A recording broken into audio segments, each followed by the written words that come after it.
तो आज हम ब्लड ग्रुप्स पर थोड़ी गहराई से बात करने वाले हैं। हाँ, खून के ग्रुप्स। मतलब इसमें काफी कुछ है जानने को। बिल्कुल।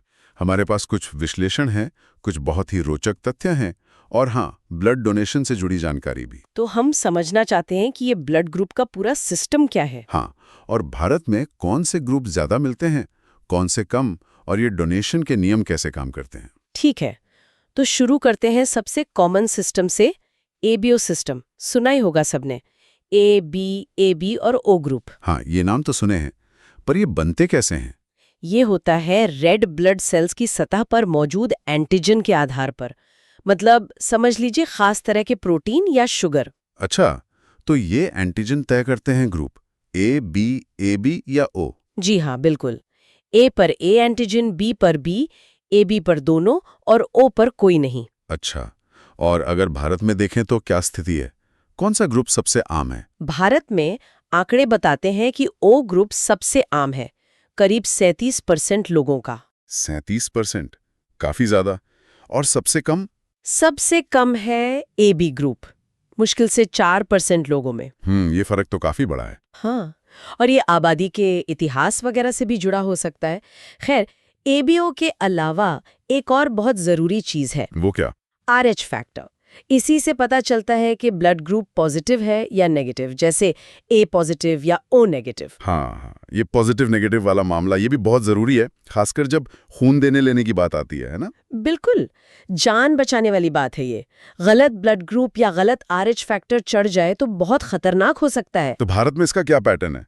पॉजिटिव ज्यादा हैं या नेगेटिव? भारत में आरएच पॉजिटिव लोग बहुत ज्यादा हैं, करीब 94%। 94%? तो मतलब आरएच नेगेटिव वाले काफी कम हुए। हाँ, सिर्फ 6% के आसपास। और इसीलिए आरएच नेगेटिव ब्लड की जरूरत ज्यादा महसूस होती है कई बार। सही बात है। अच्छा, इसी से जुड़ा एक बहुत ही मतलब हैरान करने वाला फैक्ट सामने आया है। क्या ब्लड ग्रुप का कनेक्शन मलेरिया जैसी बीमारियों से भी हो सकता है? अरे हाँ, ये बहुत ही दिलचस्प खोज है।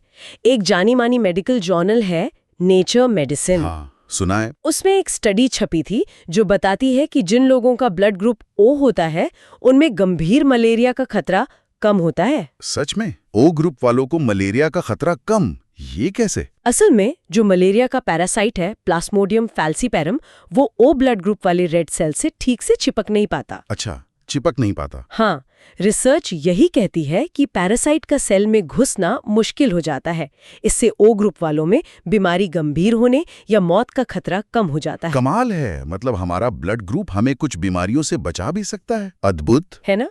लेकिन ब्लड ग्रुप का सबसे सीधा असर तो तब दिखता है जब खून चढ़ाने की नौबत आती है। हाँ, ये लेन देन, ये कंपैटिबिलिटी, ये कैसे काम करती है? कौन किसको दे सकता है, कौन किससे ले सकता है? देखिए, इसमें नियम बिल्कुल साफ है। सबसे पहले ओ नेगेटिव ग्रुप वाले। हाँ, इनके बारे में सुना है, यूनिवर्सल डोनर कहते हैं शायद। बिल्कुल सही। ओ नेगेटिव वाले किसी भी ब्लड ग्रुप के इंसान को खून दे सकते हैं। A B O, positive negative, सबको। वाह। और लेने वाले कोई ऐसा भी है जो सबसे ले सकता है? हाँ, वो है ए बी पॉजिटिव वाले। ये किसी भी ग्रुप से खून ले सकता है? इसीलिए इन्हें यूनिवर्सल रिसेपिएंट कहते हैं। अच्छा, ओ नेगेटिव सबको दे सकता है, ए बी पॉजिटिव सबसे ले सकता है। और बाकी में आरएच फैक्टर का ध्यान रखना पड़ता है। जैसे कोई आरएच नेगेटिव वाला है, मान लीजिए ए नेगेटिव, ठीक, वो आरएच पॉजिटिव वाले को खून दे सकता है, जैसे ए पॉजिटिव या ए बी पॉजिटिव को।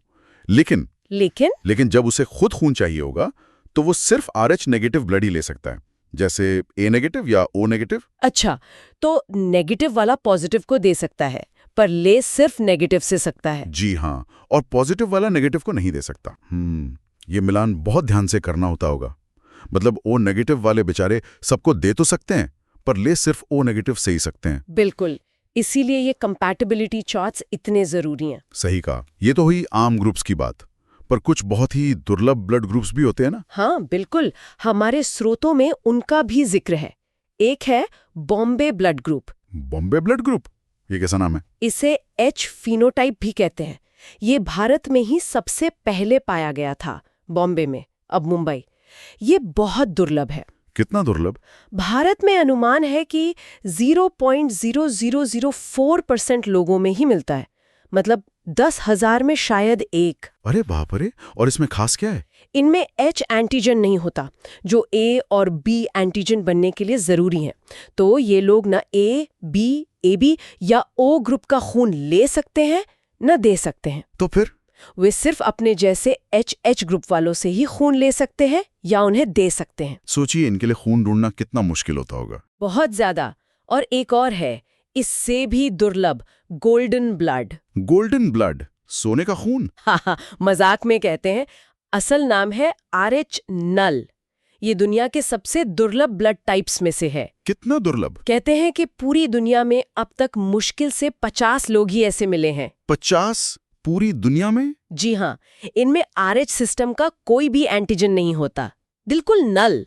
ये किसी भी RH वाले को खून दे सकते हैं, इसलिए गोल्डन कहते हैं। अच्छा, पर ले किसे सकते हैं? सिर्फ अपने जैसे RH नल वालों से ही, जो कि लगभग नामुमकिन है मिलना। बाप रे, ये तो बहुत ही पेचीदा है। तो अगर हम सारी बात को समेटें। हाँ, तो मुख्य बातें ये हैं कि ब्लड ग्रुप ABO और RH सिस्टम से तय होते हैं। O नेगेटिव यूनिवर्सल डोनर है, AB पॉजिटिव यूनिवर्सल रिसिपिएंट। और RH नेगेटिव वाला पॉजिटिव को दे सकते हैं, पर ले सिर्फ नेगेटिव से सकते हैं। बिल्कुल। और हमने ये भी जाना कि O ब्लड ग्रुप वालों को गंभीर मलेरिया का खतरा कम होता है। हाँ, वो परजीवी के चिपक ना पाने की वजह से। और बॉम्बे ब्लड ग्रुप और गोल्डन ब्लड जैसे बेहद दुर्लभ ग्रुप्स की अपनी अलग ही चुनौतियां हैं। सही। तो आखिर में यही समझ आता है कि अपना ब्लड ग्रुप जानना सिर्फ इमरजेंसी के लिए नहीं है। ये हमारी सेहत से जुड़े कुछ ऐसे कनेक्शन भी बताता है जिनके बारे में शायद हमने सोचा ना हो। हाँ, जैसे मलेरिया से बचाव, या ये जानना कि शायद आप किसी दुर्लभ ग्रुप वाले की मदद कर सकें। बिल्कुल। और ये सोचने पर भी मजबूर करता है कि हमारी बायोलॉजी में, हमारे खून में और ना जाने कौन-कौन से ऐसे राज छिपे हो सकते हैं। ये खोज तो जारी रहनी चाहिए। अभी बहुत कुछ जानना बाकी।